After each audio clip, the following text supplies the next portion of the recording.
we all want to be strong. We all want to be part of something that's larger than just ourselves. But what we often forget is that it takes sacrifice. It takes a part of our life. It takes a part of our being to become something stronger as a collective.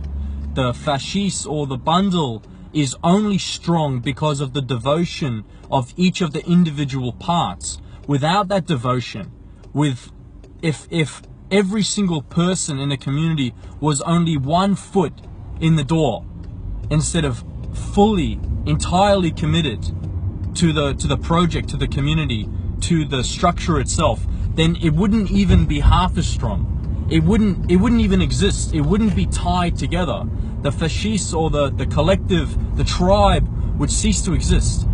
And that hyper-individualism from the libertarian or the lolbertarians is perceived to be this higher evolution, this higher state of intelligence, this, Rick and Morty 200 IQ political view, when it's actually the most short-term thinking.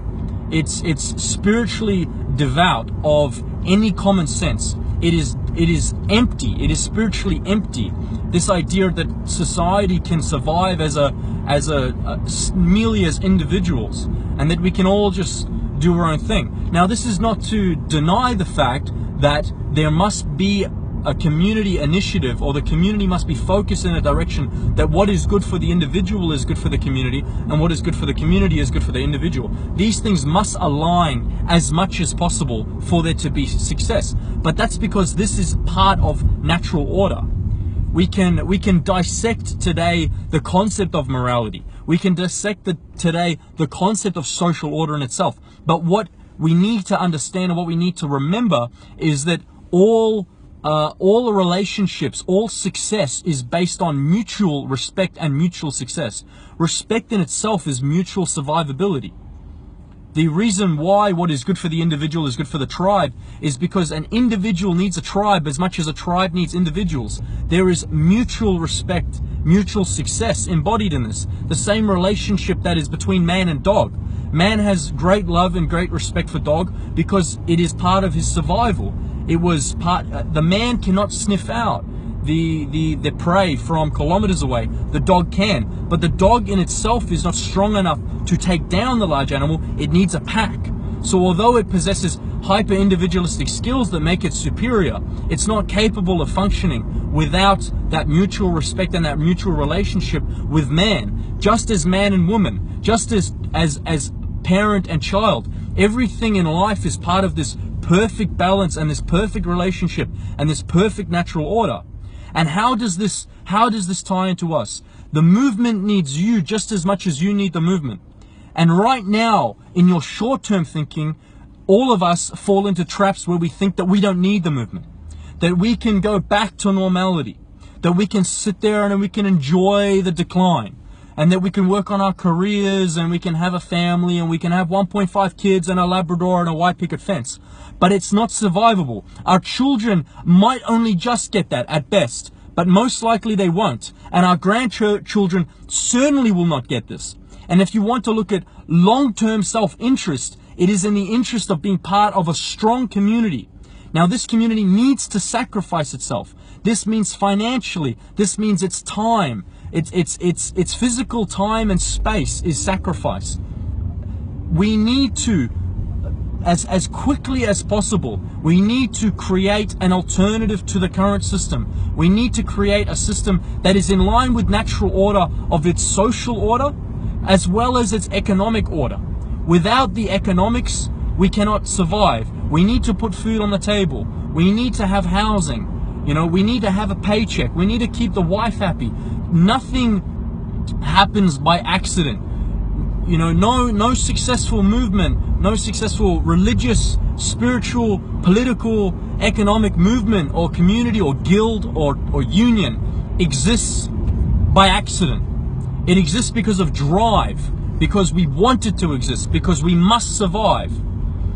And we must be thinking long term that civilization, that Rome was founded by the smallest collective, by the tribe, by the gang. We must form a gang, not necessarily a criminal organization, but we must form a true brotherhood, a true community, a true gang.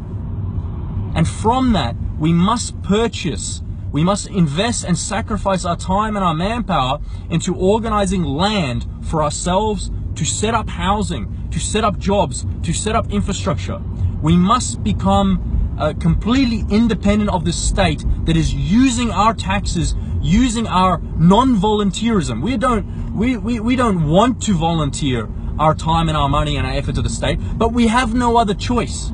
And right now we're too lazy or too disorganized to create the alternative. But once the alternative is there, from the cadre, the people that form the tip of the spear, the people that are listening to this right now, you represent the cadre of people that lay the foundation blocks before it was cool, that put in the hard yards, that sacrificed the most so that the others could join us later when there's more self-interest. This cadre can at least understand that we are at war on so many fronts.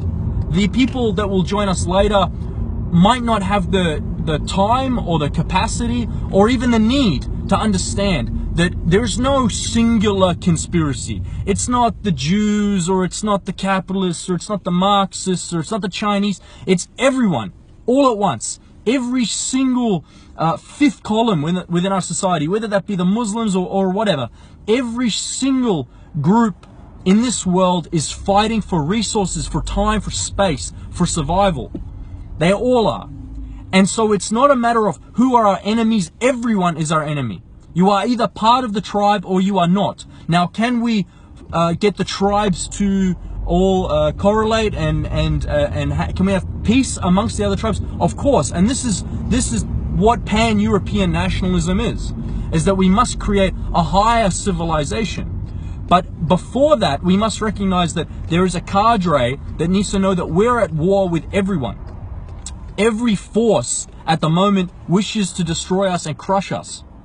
And in the future, or as our movement becomes larger, we can, of course, have blanket statements or blanket political dogma so that they can understand who the enemy is or what the enemy is. But it just needs to rely on simple dogma, the same way the left has used it against us, the same way the left refer to everything that's bad as racist, or politically incorrect, or whatever terms they use. But they use these broad terms where they don't need to go into any detail as to who we are, what we're about, what we're trying to create, or any other political or social resistance that there has been against their takeover.